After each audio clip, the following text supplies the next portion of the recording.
And now more than 24 GOP lawmakers are calling for a thorough investigation into the shooting as protests continue all across the country, including right here in Utah. Our Bayan Wang is following this for us. He is live this evening with more on that. Hi, Bayan.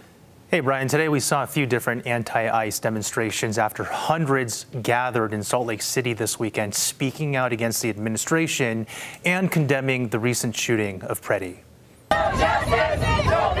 Students at Kern High School walking out of class shortly before 1 p.m. This is so important because we just wanted to make a change because there's been so much violence with ICE. Charlie Robinson, joined by more than 100 of his peers, speaking out against ICE following the fatal shooting of ICU nurse Alex Pretti in Minneapolis. There's been some serious things going on, for example, like all the things in Minnesota, and someone needs to speak out, and we're just all doing this, and making sure that the message is out.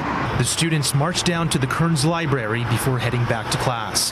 Down in Provo, a similar anti-ICE protest, but this time outside of Utah Republican Senator John Curtis' office. This just 3 days ahead of a Senate appropriations bill that Congress will be voting on, which will in part provide the Department of Homeland Security more money. We're here to make sure he hears Utahns and knows that we expect him to vote no on the coming Senate appropriations vote. What's at stake is more funding for ICE, Department of Homeland Security.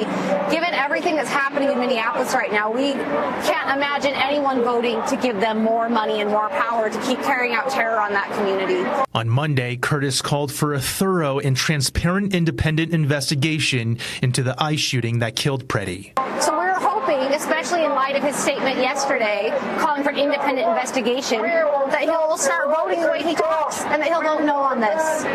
Now, if that appropriations bill doesn't pass the Senate on January 30th, there will likely be another partial government shutdown. And if that happens, ICE agents will still be required to work. In studio, I'm Bayan Wang, ABC4 News.